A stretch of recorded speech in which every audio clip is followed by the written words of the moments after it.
হরে কৃষ্ণ, রাধে রাধে।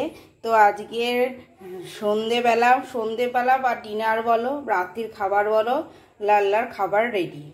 এখন বাজছে 7:30।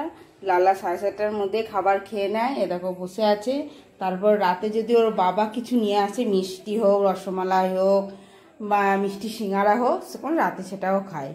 তোর খাবার রেডি। এই দেখো একদম ফুল প্লেট দিয়ে দিয়েছি। এবার জল দেবো। এই দেখো তুলসী পাতা নিয়ে নিয়েছি।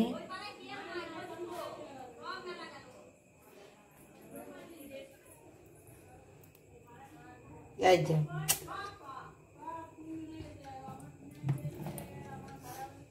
তো এই দেখো তুলসী পাতাগুলো বোটা ছাড়িয়ে ঠিক করে নিলাম। বোটা ছাড়া তুলসী পাতা দিলে ভগবান গ্রহণ করে না, তার জন্য যেন বোটা থাকে সেদিকে নজর রাখতে হবে। জালাল একটা বেশি হয়ে গেল, ঘুগনিতে থাক। তো এই দেখো রেডি। এবার চলে যাবে ভগবানের জায়গাতে যেখানে ভোগ লাগাই আমি। এই দেখো, তারপরে জল নিয়ে নিয়েছি। এই দেখো তুলসী পাতা দিয়ে দিয়েছি। ডাঁর সময় তুলসী পাতাগুলো দিচ্ছি, কারণ মঞ্জুরি হয়ে গেলে তুলসী গাছগুলো কেমন হয়ে যায়, তো মঞ্জুরির সময় মাথা ছেটে দিচ্ছি যাতে গাছগুলো ঝাঁকড়া হয়ে যায়। এ দেখো এই তুলসী গাছটা তো তাই করেছি, ঝাঁকড়া হয়ে গেছে। আজ বেশি ফুল পাওয়া যায়নি, ওই জন্য ভগবানের ঠিক মতো সাজানো হয়নি। তো চলো লাল্লা, কই চলো, সবাইকে রাধে রাধে বল দাও। বলো রাধে রাধে। আর বাসি এখন দরকার না, বাসি কাছে রেখে দাও। চলো প্রসাদ পেলাম। চলো চলো চলো, বলো আমি চেয়ারে করে ডুক ডুক ডুক করে চলে যাবো। চলো। এই বাবা দেখো পৌঁছে গেছে ওর প্রসাদের কাছে। দেখো ভগবান গুরুদেবের সিংহাসনটাও দিয়ে দিই, রেডি। দেখো দেখো কাণ্ড, ভগবানের সিংহাসনের ভিতরে টিকটিকি ঢুকে যাচ্ছে গো, দেখছো? ওরা ঠিক ভগবানের পিছনে ওরা থাকবে সবসময়, আমি দেখেছি।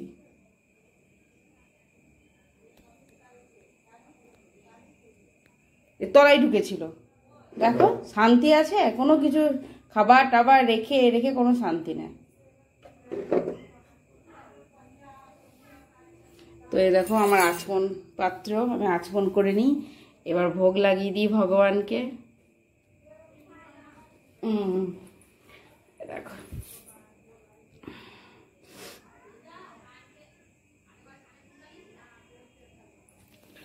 লালার অঙ্গরাগ আর একটু বাকি আছে, ধরো আর হয়নি কদিন আর করা।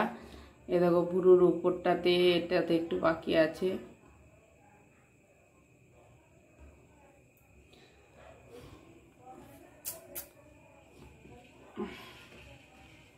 তো চলো লাল্লাকে প্রসাদটা খাইয়ে দিই।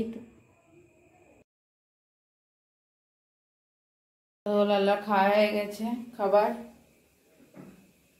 এবার লাল্লার মা খাবে। লাল্লার মায়ের খুব খিদে পেয়েছে।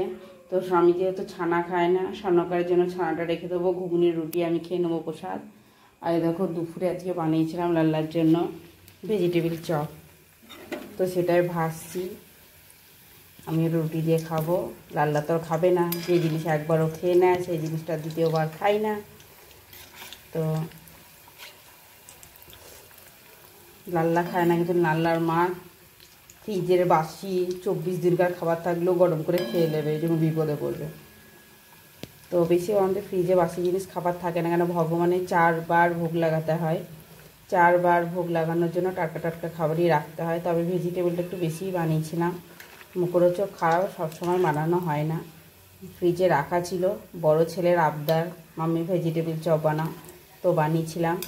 তো এখন ভাজছি, ওদের জন্য রাতে ভেজে দেবো, বাকিটা ফ্রিজে ভরা আছে।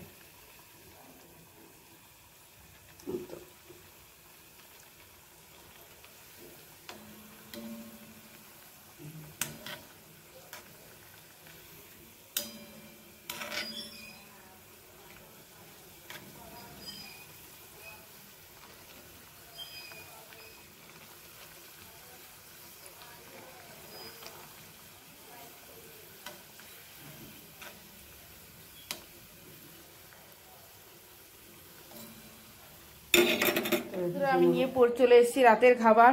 আমার লাল্লার হয়ে গেল। লাল্লা এবার মা প্রসাদ পাবে দেখে একটা রুটি নিয়েছি, মুড়ি নিয়েছি, ঘুগনি নিয়েছি, সস নিয়েছি ভেজিটেবিল চপ, ব্রেড পকোড়া, আর করে সসের বোতল নিয়ে বসে পড়েছি।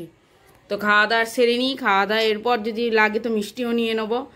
তো আজ ভাবছি আর মিষ্টি খাবো না, কলা আছে, কলাটা একটু পরে খাবো। তো রাধে রাধে বন্ধুরা, ভিডিওটা এখানেই শেষ করছি, কারণ সামনে এত খাবার আর কথা বলা যাচ্ছে না। একদম ঘুগনি, মুড়ি, ভেজিটেবিল, রুটি, সস দিয়ে একদম জমিয়ে খাবারটা খেয়ে নিই। তারপর ছাদে যাবো, গিয়ে মালা চোবো। একদম সব কাজ কমপ্লিট করে নিলাম। ভগবানের প্রসাদ হয়ে গেছে, বাড়ির প্রসাদ হয়ে গেছে। এবার যখন আসবে বাড়ির সদস্য, মানে আমার প্রভু, ছেলেরা, তখন গরম গরম শুধু রুটি বানিয়ে দেবো আর ওদেরকে দিয়ে দেবো খেতে। ব্যাস কমপ্লিট। এখন বাসে 8:30। তখন প্রসাদটা পেয়ে নিবো। এই করতে করতে 8:30 বেজে গেল। সেই সন্ধ্যে থেকে লেগেছি প্রসাদ বানাতে। তো হয়ে গেল। তো আমি এবার খেয়ে নেবো, দিয়ে চলে যাবো ছাদে। ওদের আস্তে আস্তে 9:30 এলে তো তাড়াতাড়ি 10:30 11টা বেজে যায় আসতে। তো কোনো ব্যাপার নাই। আর ছেলে নতুন কাজ শিখছে বলে আরও দেরি হচ্ছে, অন্য দোকানে লেগেছে বলে। তো রাধে রাধে বন্ধুরা, হরে কৃষ্ণ। লাল্লা বাইরে হাওয়া খাচ্ছে, আমি প্রসাদ পেয়ে নিই, যাবো দুজনে মিলেই ছাদে। লাল্লাও ছাদে যাবে। তো রাধে রাধে, বাই বাই, হরে কৃষ্ণ।